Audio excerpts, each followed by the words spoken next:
This is Sergeant Amanda Seeley of the Louisville Metro Police Department's Public Integrity Unit. Today's date is Wednesday, March 25th, 2020. The current time is 12:55 hours. We are present at 3672 Taylor Boulevard at the Public Integrity Office. This will be a recorded statement from Sergeant John Mattingly. The statement is in reference to PIU case number 20-019. Present with me are Sergeant John Mattingly, Attorney Steve Shoring, and Jason Vance of the Public Integrity Unit. Sergeant, are you aware this statement is being video and audio taped? Yes. Does this meet with your approval? Yes. Please state your full name and spell your last name. Jonathan Mattingly, Mattingoy. What is your code number? 2465. Where are you currently assigned? The CID Interdiction Squad. How long have you been with that unit? Up in that narcotics before they changed it or since they've changed it? Either. Been up narcotics since November 2016. And how long have you been on the department? Since June of 2000. Almost 20 years. Yeah. Are you under the influence of alcohol, drugs, or any other intoxicants at this time? No. Are you taking any kind of medication that would affect your judgment or ability to think clearly? No.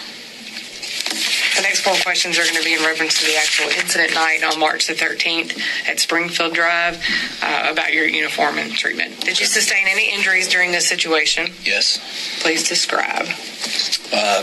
Sustained a gunshot wound to the upper left thigh, and it tore through the femoral artery and exited out the back of the leg. Did you receive medical treatment? I did.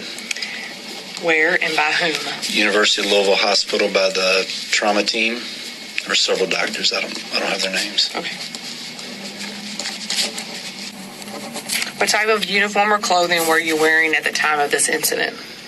You just want me to give you from like the bottom up what I had on, or sure. What?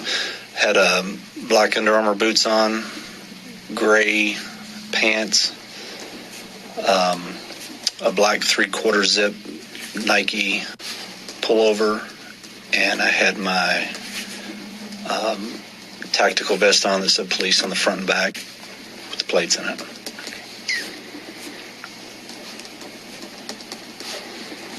Do you have the same uniform or clothing on right now? No. Because of the statutory requirements of KRS 67326, I am obligated to advise you of your constitutional rights prior to making any further questions. And this is the rights waiver. I'll read over this. I'm just putting the time or the place. 3672 Taylor Boulevard. 325. While she's doing that, I'm going to just kind of mention something to you, Steve. We actually changed the KRS. I noticed it was 15. Yeah, it's not 15,520 anymore. It's because Louisville's a first-class city. Okay. And once it was brought to our attention, we just changed it. No big deal. It's the same privileges. Doesn't matter. Okay. Same rights waiver. Yeah. Before we ask you any questions, you must understand your rights. You have the right to remain silent. Anything you say can and will be against you in a court of law. You have the right to talk to a lawyer prior to any questioning or making of any statements, and you have him present with you while you're being questioned. If you cannot afford to hire a lawyer, one will be appointed by the court to represent you before questioning, if you desire one. You may stop the questioning or making of any statements at any time by refusing to answer further or by requesting to consult with an attorney prior to continuing with questioning or the making of any statements. I've read this statement of my rights, and I understand what my rights are. I'm willing to make a statement and answer questions. I do not want to lawyer. Do I have to still read that? I'm sorry. It's the preamble of the LMPD rights waiver. It's fine. Okay. I understand and know what I'm doing. No promises or threats have been made to me, and no pressure or coercion of any kind have been used against me. I felt like he should have been reading that. And all that says is that basically that you're 1259. You're agreeing to those terms. Thank you.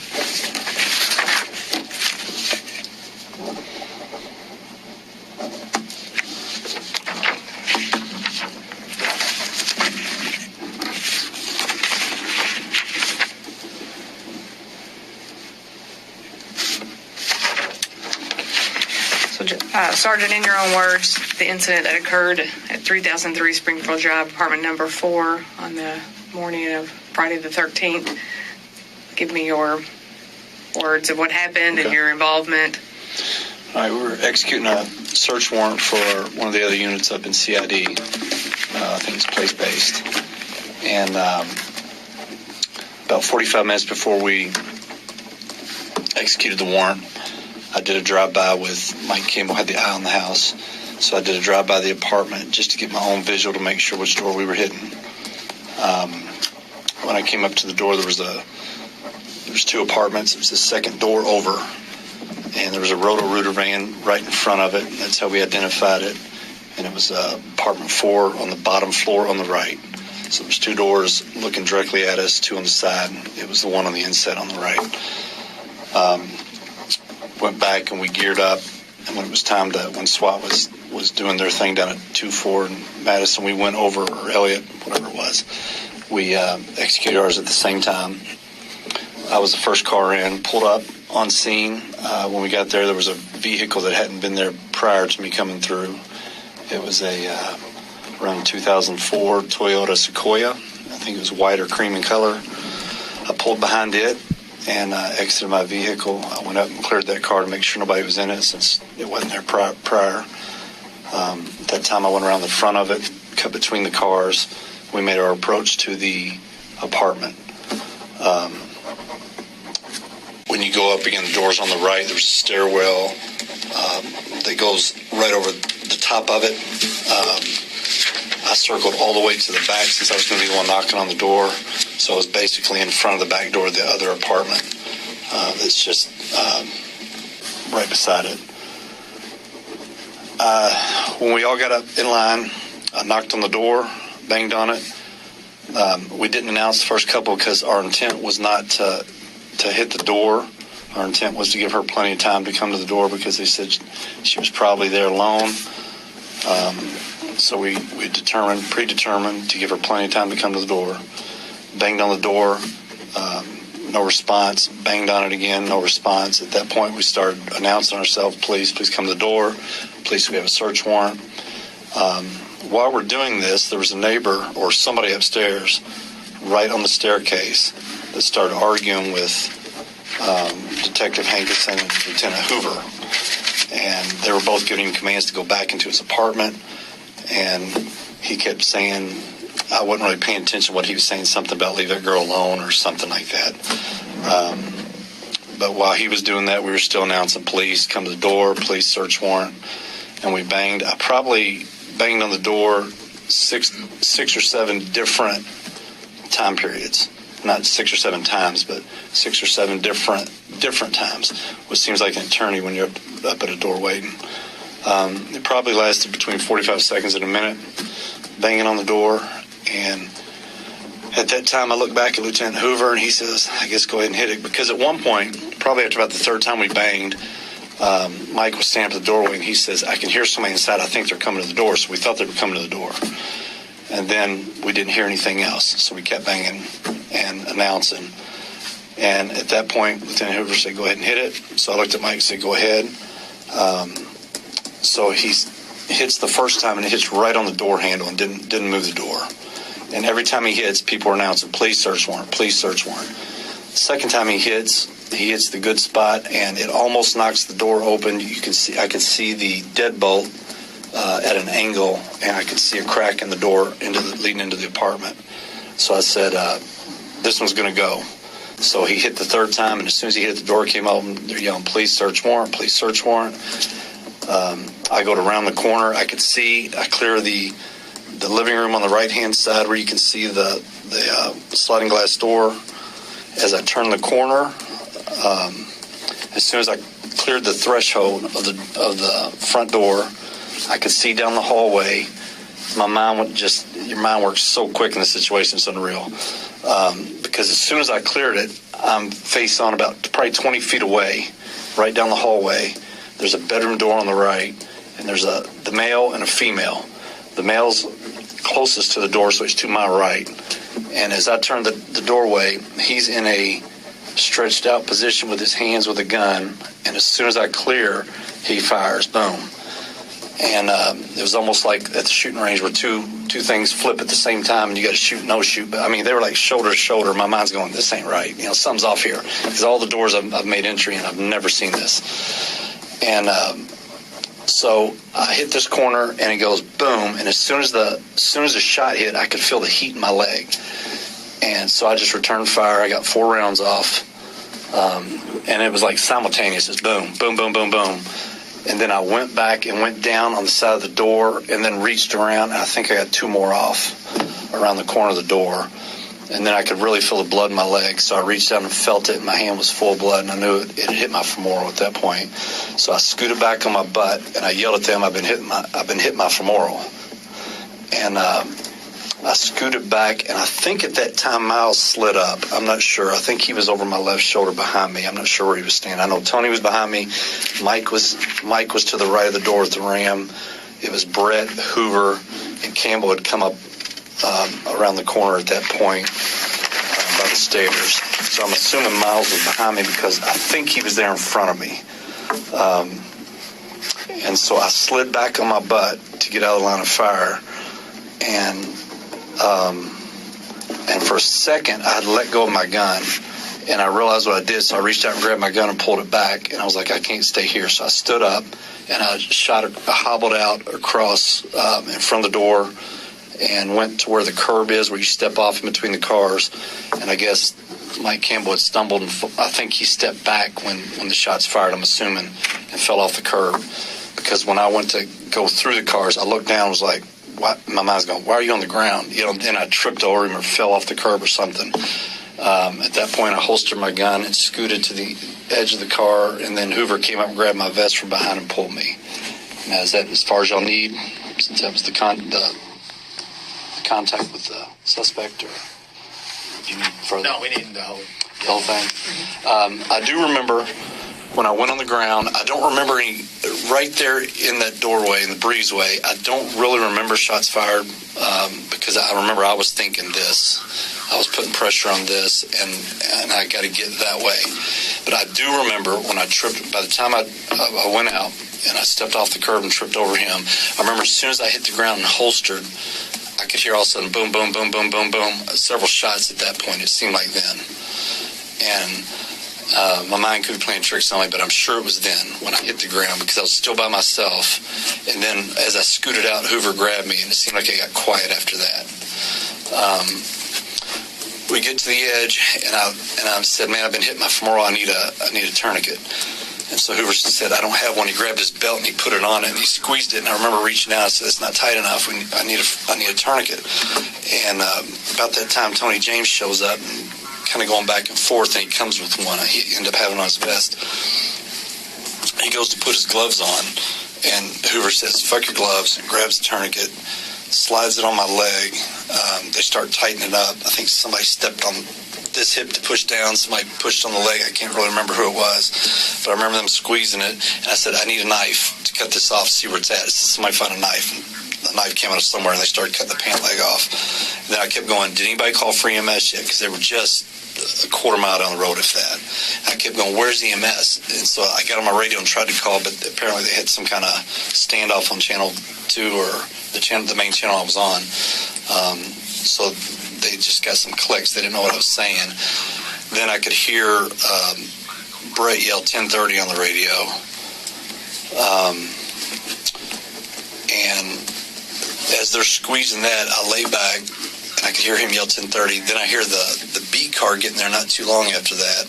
And I can remember Hoover saying, time to ram the gate. And so then Brett, I could hear him yelling at him on the radio to ram the gate. And then I hear the gate get ran, boom. EMS still hadn't gotten there, and I kept going, where's EMS? Where the fuck is EMS at? And because the pain wasn't really in the shot, it was up in the groin and in the back, and I'm thinking, man, at this point, okay, we got the tourniquet on, I'm good. Now we got to get this leg, I didn't want to lose my leg.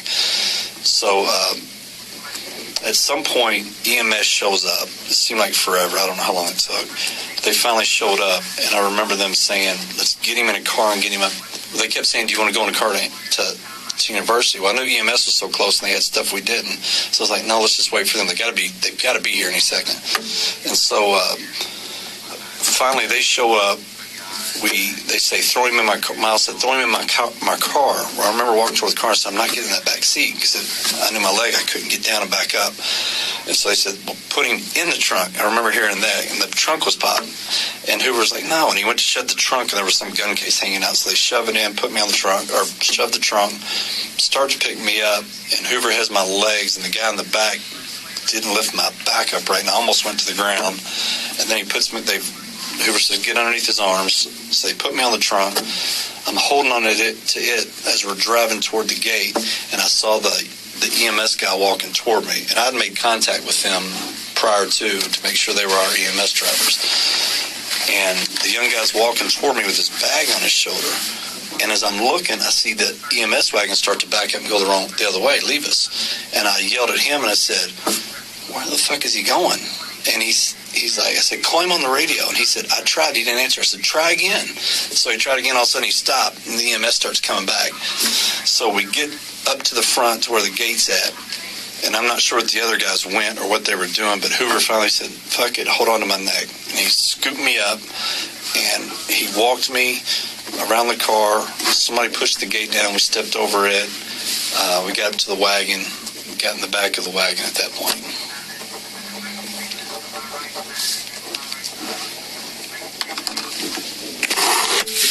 A couple photos of the scene. Okay. Just kind of as a reference.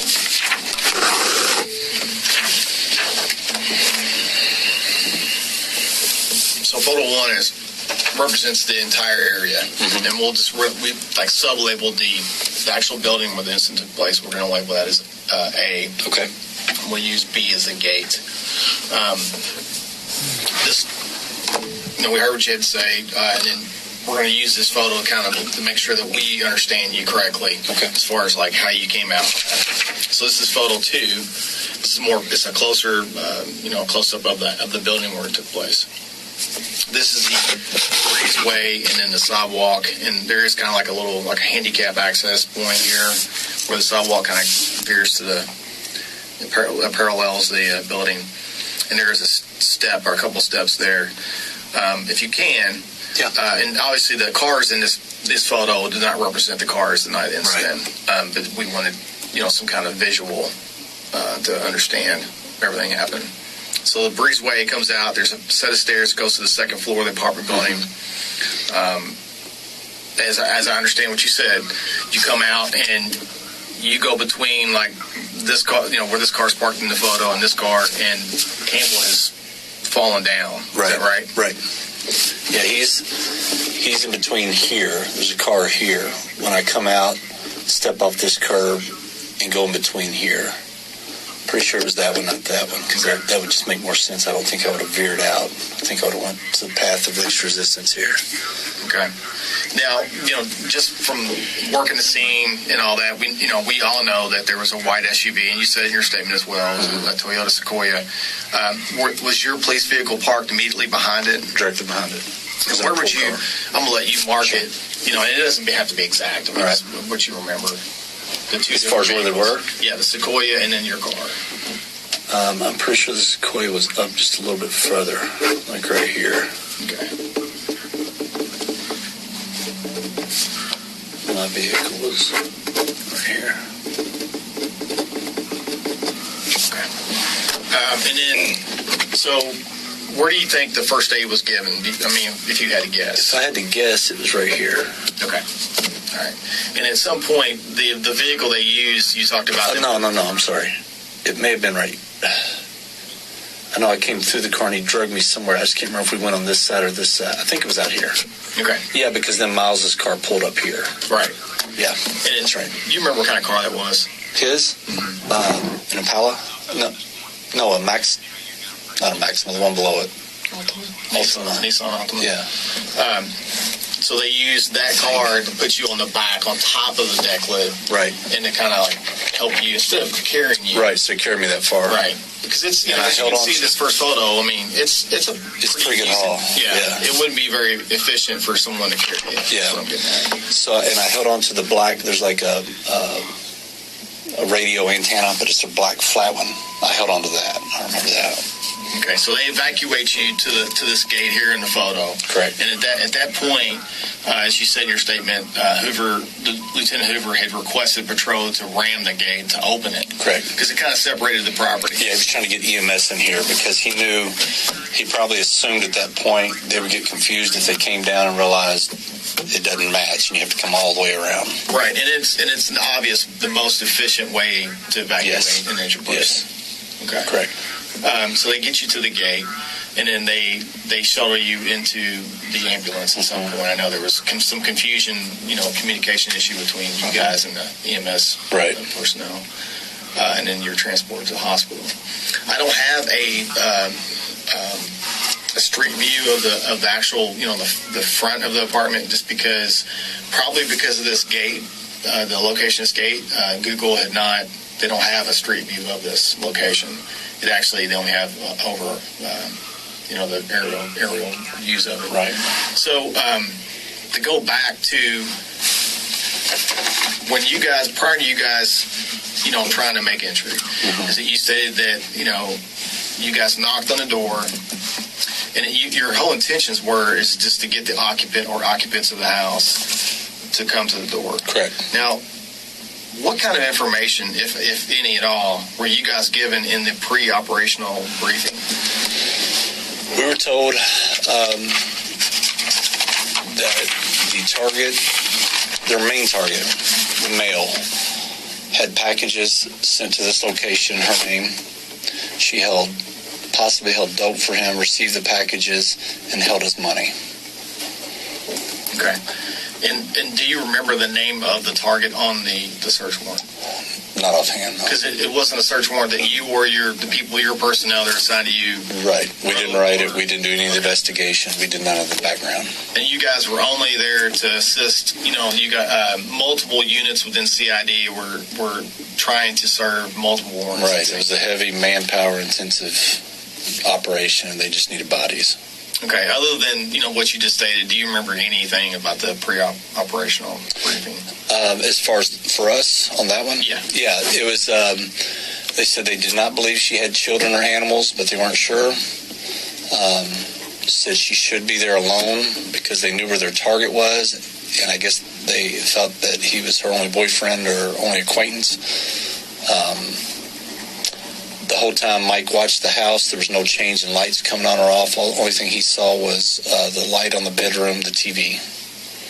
So he was able to see some type of or some form of illumination in the bedroom. From the bedroom window. Do you remember which window that would have been? Yeah, it was this one.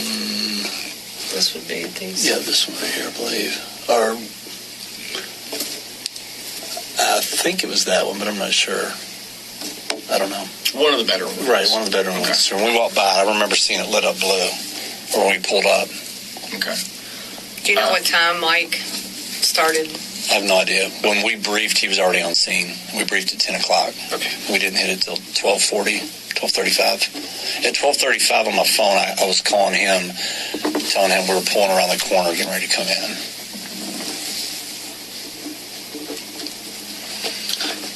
And Detective Campbell knew that it was apartment 4. He was given all the information. Correct. Okay. Going back to, you guys, your whole intentions were to have the occupant or occupants come to the door. And you characterized, you were all's knocking, announcing. Initially, it's just knocking, trying to get somebody to the door, which kind of, initiates the upstairs resident to come out and make contact with you guys. Right. And do you remember kind of what kind of verbal exchange Between the upstairs? Yes. I remember when he first popped out, Lieutenant Hoover kind of came to I don't know if it was a low ready or kind of a up because they didn't know who was approaching them. And I remember Brett extending his gun saying, "Get back in your apartment, get back in your apartment." Brett was a little bit worked up. And I remember at one point, because they kept exchanging, while we're doing this, I remember looking at Brett saying, "Brett, relax. Brett, just relax. Because, while you got to pay attention to him, that's not your focus." Right. I mean, and other than the obvious, the police logos on your attack vest, I mean, did you all, identify yourselves to him? I don't know if they did or not. I don't know if they ever said we're the police. Because your focus was on you're at this point. Yeah, I'm the one you're physically knocking on the door, so I can't really pay attention to what they're doing. And it would be dangerous for you not to stay focused on the door. Yeah. I mean, we all know we refer to that as the fatal phone. Right. So, at some point, Lieutenant Hoover decides that, you guys have waited too long, or, you've allowed a pretty sizable amount of time to go past. More than enough time for the average person, or even a disabled person, to get to the door. Right. In a small apartment. So the decision's made that you all are going to force entry into the house. So you kind of went through what Nobles did as far as how you forced the entry into the apartment, and you said you kind of split the power. You're clearing the immediate threat to your right, and you come back to center, which is what we're trained to do. Right. And at the point that you come back to center, how much exposure do you think you had as far as like blading that whatever cover you can get in that entryway, which is not much. Right. I bladed the cover until I could until where the hallway meets the door. You couldn't see any more from where I was standing. So at that point, I had to step out in front of the doorway into that clearance area. Right. And that's when you see male and female almost parallel, or they're together, perpendicular to each other, side by side, shoulder to shoulder. I mean, it was really almost like they were together. Again, my brain was going, what is this? This isn't normal. It's not the normal way people even stand in a house together. And talking about that hallway, was it illuminated? It was enough where I could see him. I did not turn my gun light on, which I'm thankful, so that his gun wasn't more attracted to where my light was. I don't know if people had theirs on behind me. I could see enough to see a male on the right, a female on the left. Could I identify their faces? No. But I could actually see the handgun in his hand. I remember seeing the barrel of that as soon as we turned that corner. And as soon as it did, the flash and the heat. And talking about, that instance, your backdrop is an illuminated breezeway. Correct? And if you have a dark space, you have a door that's now open, and you have illumination behind you, whether you had your tactical light on or weapons mounted light, in your experience, I guess what I'm asking, you would be illuminated more than... Yes, I would have the outline on me. Right. So, and you just said this, you saw the muzzle flash, and then you feel the gunshot. Yeah, it's the same time. Gunshot. Yeah, there's no difference in time. It was... Do you know whether or not you kind of described that you were on your butt in some position, and you scoot back at some point, but did you immediately drop down? No, I got 4 rounds off. I know that. As soon as it hit, as soon as he fired, I fired back. Boom, boom, boom, boom. I stepped back and went down. I don't know if my leg gave out or if I just instinct from the 4 standing, 2 kneeling like we do. I don't know, and just get off the center. I don't know if that just kicked in and I got off center and got behind the door, but I know I went to the left and went down. I'm not sure how. And then just came around and got 2 off. And then just got out of the game. Just let them take over. I didn't want to get shot in the back of the head. I didn't want to get, Right, and that was kind of what I was getting to, is that, because of your positioning, initially when you're shot, and then rightfully so, you're returning fire, you just said you made a conscious decision, I'm now injured, I need to move so they can protect themselves and me as well. And I want to put words in your mouth. No, that's it. Okay. That was it. So I need to get out of their way to do whatever they need to do, and I didn't want to take one from them. Right. I mean, all that comes into play in your head. Like I said, your brain is working unbelievably quick. And we all know under stress, we lose our fine motor skills. Things kind of narrow down. So you're pulled. We're going to refer to the door as we face it, so left, right. So at this point, you're always on the left-hand side of the door. Correct. Nobles is always on the right-hand side. And you believe at the time of the shooting that Tony James and Miles Cosgrove were behind, or more on my left, yes. Okay. Behind me. Okay, so it'd be to my left. On my left. Okay, on your left. Okay. Yes. So, at some point, I know we learned from the witness interviews that Tony had a ballistic shield. You know whether that was utilized at all?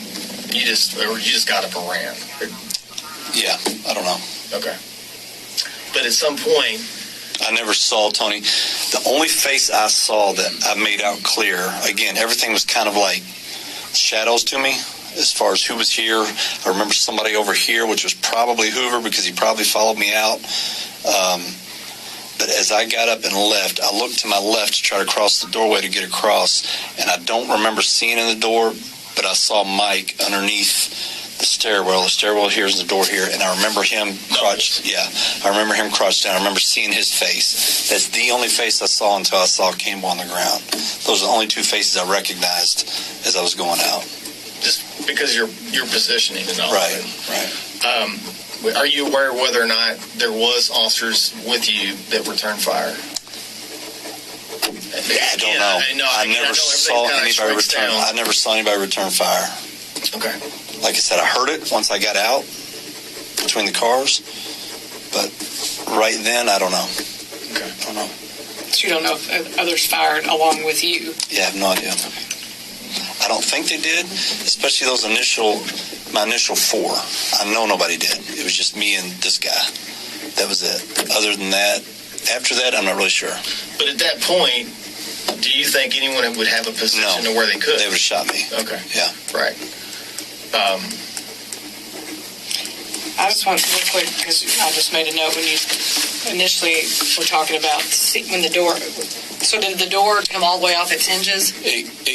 It went fast and went from right to left. So it opened from left to right and opened all the way out. And it was it wide bounced open. back. I don't remember it bouncing back. No. Okay.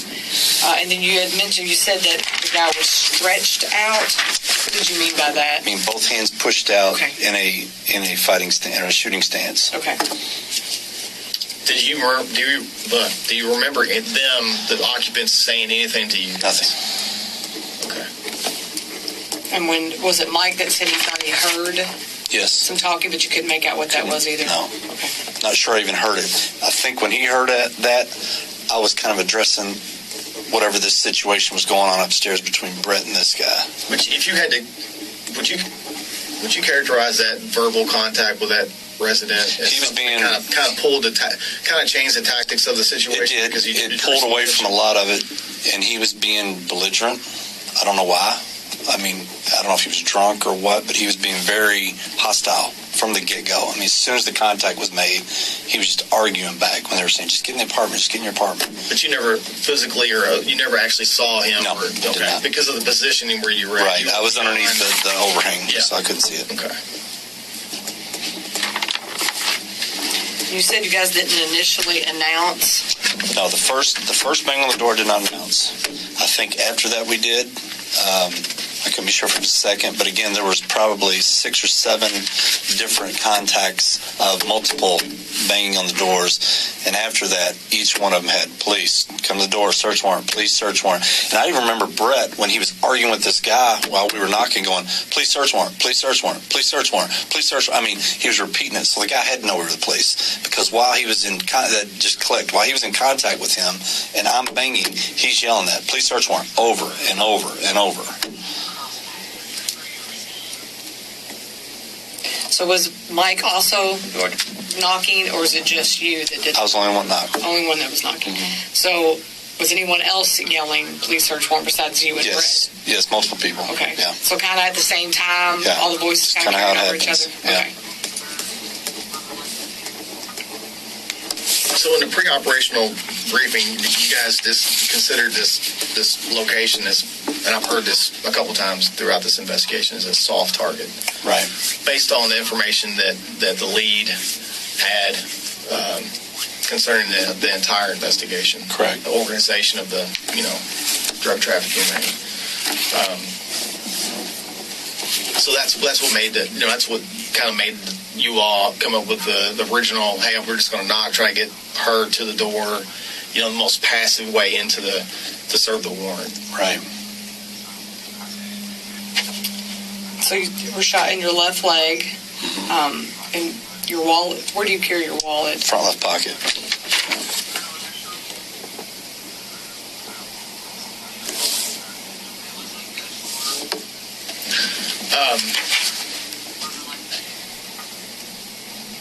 What do you keep in your wallet? Other than Bank cards, credit cards, money. It's got a metal clip in the middle that holds it. and you carry your wallet in the front pocket for what reason? Some guys do. Some guys The back hurts. Wearing the back hurts my back. Okay. And I remember in the EMS, and I forgot this, in EMS, the only thing left on my pants was basically what was tied under the tourniquet and what they couldn't get out on the top. My wallet was flipped inside out, or my pant pocket was flipped inside out. And I remember ripping my pocket open and pulling my wallet out and handing it to Tony because I didn't want it to get lost, and I didn't realize a bullet had gone through it at that point. And I handed it to Tony, and I pulled off my ring and undid my main belt and took my vest off. And just because I didn't want this stuff getting lost. And then eventually Tony realized, or somebody realized there was a hole in it and left it for ETU to get. And CSU did that at the hospital, right? Right. Did Tony ride down with you? He did.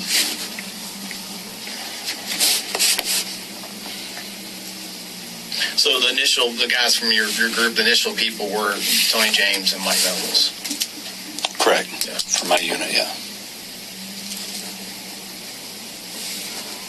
We won't get into, any really specific details of your injuries. I mean, obviously, you were shot in your leg. It was a serious injury. As far as that, you were released from the hospital on Monday. 16th, yeah. What did the doctor say as far as, physical therapy? I went to physical therapy this morning. There's some numbness that I can't feel in the thigh and on the calf on the bottom. He said it could come back. The feeling could not, may not. Just depends on if the nerves regenerate. But he expects, barring any other thing, there might be a knee injury now that we just discovered. Some ACL, MCL stuff, maybe from stepping off the curb. I'm not sure because the quad muscle apparently quit functioning when it had hit. I knew I couldn't put weight on it, but I didn't know why. And they said that quad muscle stops working, so it stops pulling your leg. So you're looking maybe additional surgeries? Possibly. They don't know yet. I don't have that appointment until April. Okay. Just because of this current situation we're dealing with? Yeah.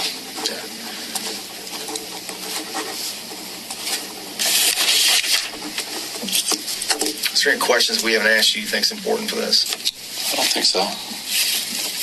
Steve, you have anything? Just one, just to clarify, in the briefing prior to the execution of the search warrant, was the warrant authorized as a knock or a no-knock?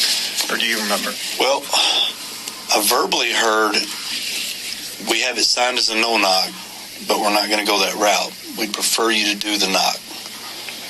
On the board, it was written no knock, knock and announce on ours.